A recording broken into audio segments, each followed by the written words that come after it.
things that we see that are happening. I saw something that really tripped me out, man. This was I have to say that this was funny. That's really the only thing that I can say about this story. So, up in a place called Canoe Township, Pennsylvania, the Pennsylvania authorities arrested and charged an 18-year-old Amish teenager last week with drunk driving.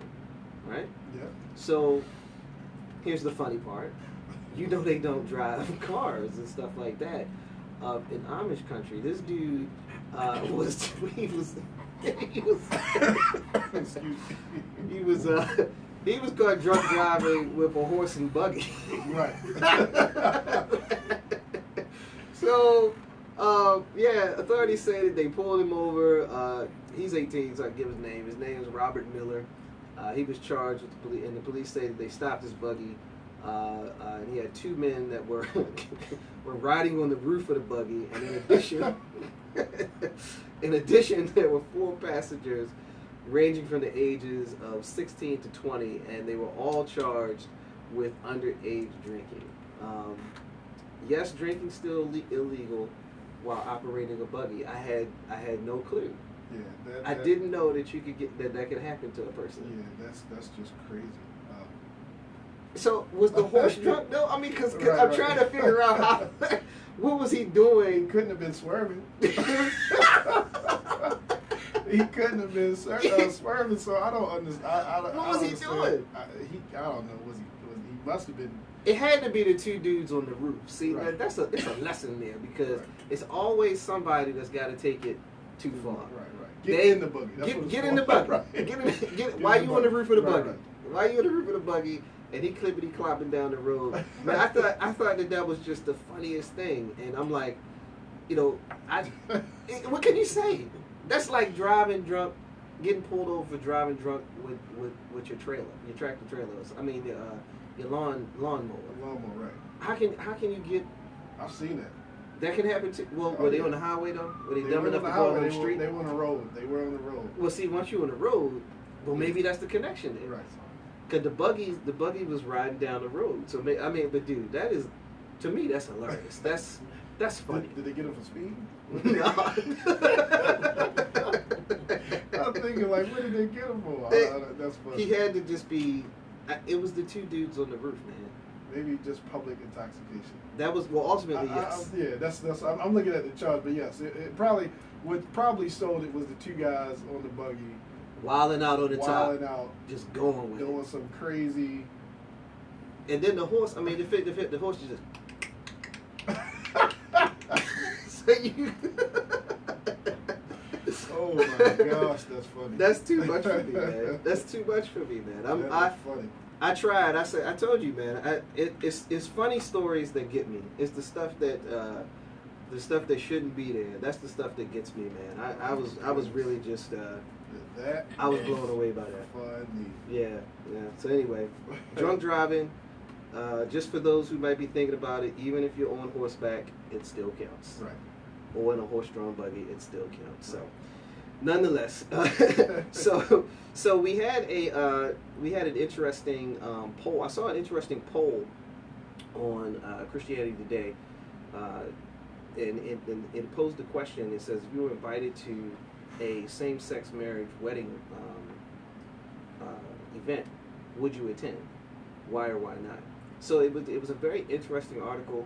And it posed a question to believers, and the responses were kind of equal all over the place. So the question came up in our meeting as one of the topics that we would go over today, and with the added twist, like, what if it was your child? If you're the parent, and then it's your child, so you have your belief versus whatever you decide to do.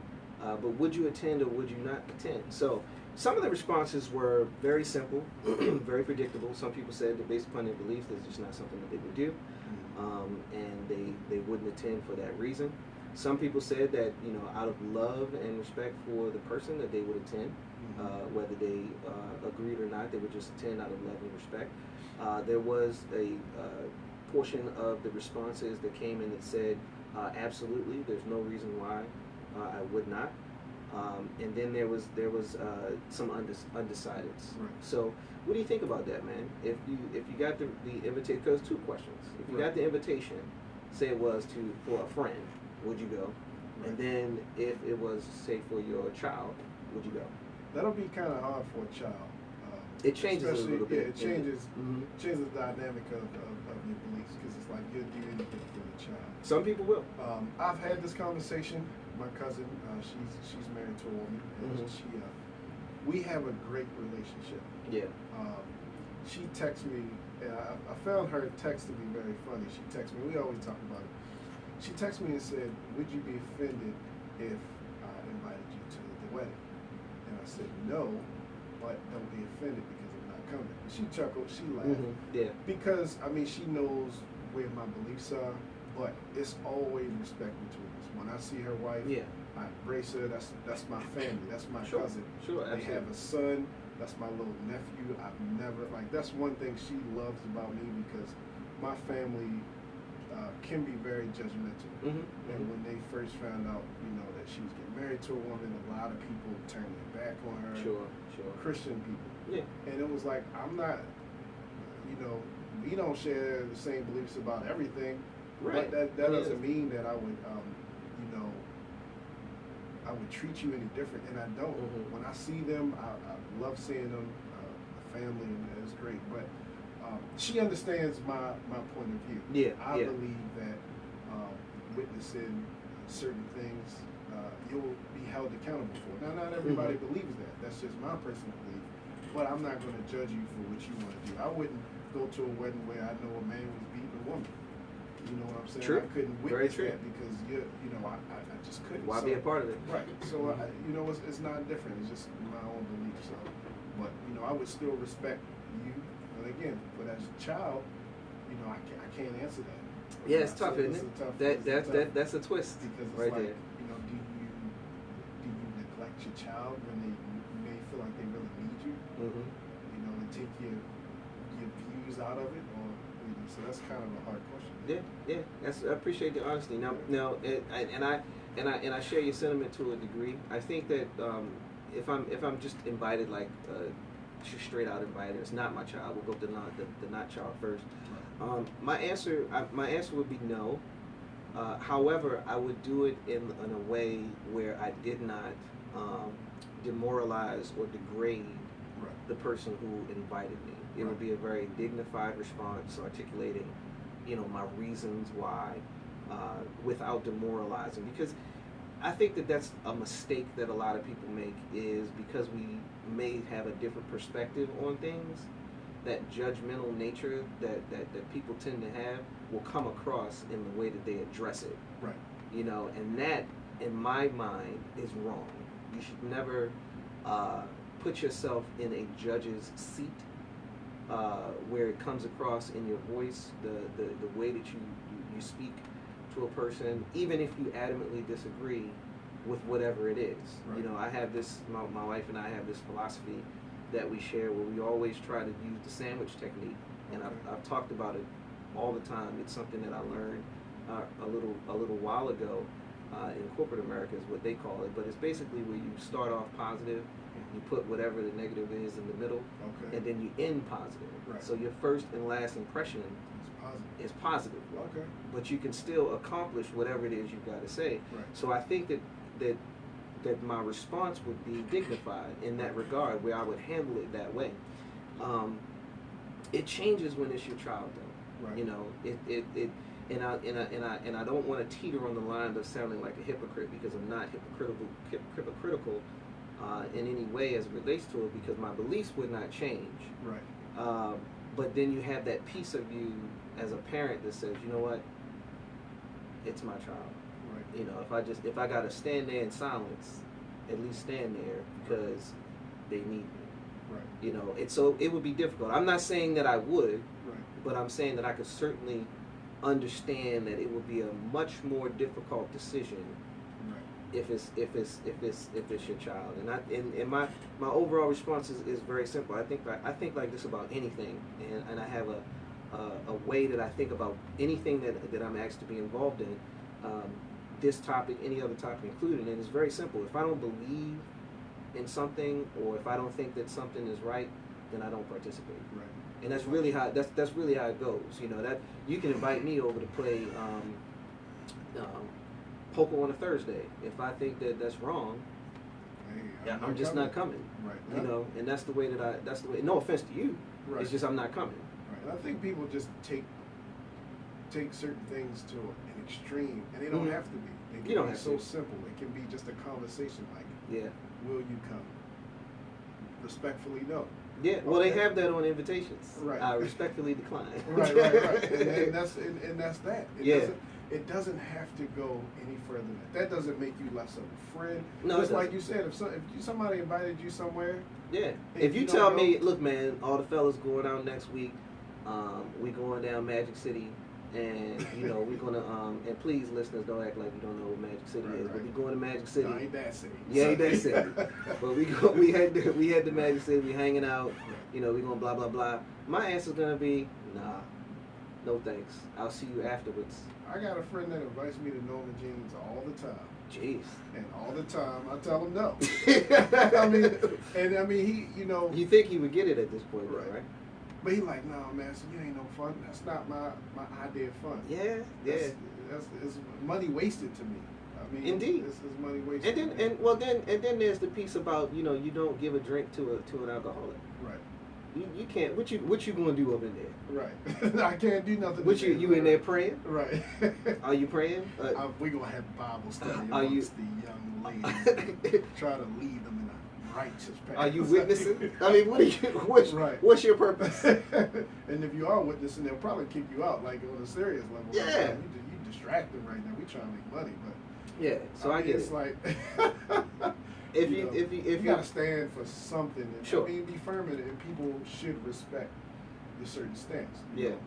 And in that situation, I mean, I respect my cousin, I respect her wife, Yeah. and I respect her son. Mhm. But we have different beliefs on that view. But that doesn't change the love that we have. We still No. family at the end of the day. If they Not at need all. something, they know Yeah. they can call me and I got it. Yeah. Makes sense to me. I think it's good to show love to everybody too, just to further the conversation a little bit. It's good to show love to everyone, but it's also good to take advantage of opportunities to spread love and the knowledge of the gospel. Because if we really want to get technical, Jesus really just it didn't matter who he was around. You know what I mean? He was around, you know, the poor. He was around the rich. He was around Right. the sick. He was around overly religious folks. He was around people whose culture was different than his. There was no cutoff point with him, because Right. the whole point was to send the message of, you know, the word of God and the gospel needs to go to everywhere, to everyone. But I don't think that should interpret meaning that you have to go attend an event that you don't necessarily respect or agree with. But for those who make the decision, because there's nothing, if you want to get really technical, there's nothing in the Bible that say thou shalt not go Right. if invited. So there's nothing there that says that. But you know, I would just say to the individual, just it's on you. If you pray about it and you decide that it's something that you're going to participate in, then participate. And just the opposite as well. If you decide that you're not, you're not. But it would be challenging though if it was your child. Though I do think that would certainly be quite the challenge if you're presented with that. So what you got for us this week as far as your minute goes, man? What pearls of wisdom do you want to drop on the ACS listeners this week? Let me change my name to Dr. Mass. Dr. Matt, brother, Dr. Reverend, Reverend Deacon Apostle Dr. Potentate, Massey. I feel like doctor is just a title when you're at work. Yeah, People, I mean, I know I worked hard. I worked these 8 years to become a doctor. You're going to call me. I've had doctors tell me that you're going to call me doctor. my thing would be, what your mama call you? Right. I'm gonna call you that. What's on your ID? No, I'm not gonna say it because the people do change their doctor. They put What's it on in. your birth certificate? Yeah. We're gonna keep it at that. On my Massey's Minute, I'm just kind of giving encouragement to people that feel like they've reached they're in their darkest place in their life. My advice when I was in my darkest moments, 9 years ago, it'll be 10 years in February, I was in a bad car accident. I was in the hospital for a week. I was kind of in the house for 4 months. and I would say it's probably one of the lowest moments in my life. Although I had family around, this guy, it was a head-on car collision. I broke my ankle, broke my neck. It was just tough. I had to learn how to walk again. It was tough. Mentally, I was tired. I had to wash up at the sink. It was a long road. And I was in my darkest place. And to anybody in that darkest place, whether it be, you're tired of where you're working, you've just been there, you've been depressed, relationship, even down to the church you're going to, you don't feel like, you feel like you've just been going through so much. And I would say, let Jesus be a light to you. I had to learn that, and it sounds so cliche when people say, say things like that. But as we've had guests on here, dealing with mental health issues, and we had Keisha Hall here, prayer, and I've learned this kind of really being at the church I am now, and going to the International Prayer Summit with Archbishop Nicholas Williams and Bishop Mark Pierce, Rock City Church. Prayer definitely will get you out of those dark places. And all it is just you talking to God. People make prayer to be this big, mystical, crazy thing, and it's not. It's just a conversation that you're having with God where you're just venting. As men we're taught not to cry, but I always say that crying is a healing agent. When you cry, you're allowing yourself to, one, be vulnerable, and two, once you get all the hurt and anger and whatever else you're going through, that's when God can really start moving and allowing you to heal. Mm-hmm. He can't heal you if you won't allow it to. And part of that process is crying. Part of that process is like when you're in that deep, dark place, to just allow Jesus to be your light in that darkness. Get a mentor. Greg has been my mentor since I was a teenager. I was about to make a joke. This man's been my reverend since I was a little boy. But get a mentor. Get somebody that can hold you accountable for your dreams and your goals, and when you're going through that will pray. Anytime I call him, he's always there for me. Anytime I'm having a bad day, I definitely appreciate having him as a friend, as a mentor, and a brother. But just pray. If you don't know how to pray, I posted it on my Facebook page earlier. Just start reading the book of Psalms. It's full of prayers. All you're doing is talking and just thanking God. And just get more so on the end of just thanking God for who he is and what he's done for you. You can ask for stuff all day, but it's really real when you can just thank God and realize that no matter what you're going through. Literally stuck in the house for 4 months with a leg brace on, a cast on my ankle, a neck brace on for 4 months. I was at the lowest point of my life. And just spending time with God got me out of that dark place. So if you're in a dark place, just get with God. Cut the world out, cut everything out. You can't go to every party, you can't hang with everybody, get off of social media. Just spend time with God and he'll get you out of that dark place. Excellent, man. Good point, man. We certainly appreciate that. We're going to take a quick break while y'all marinate on the teachings of the Reverend Christopher Massey, as you let that marinate in your spirit. We will be back in just a few minutes, but keep it locked to WXSL Street Legal Radio, www.streetlegalradio.com. See you in a few minutes.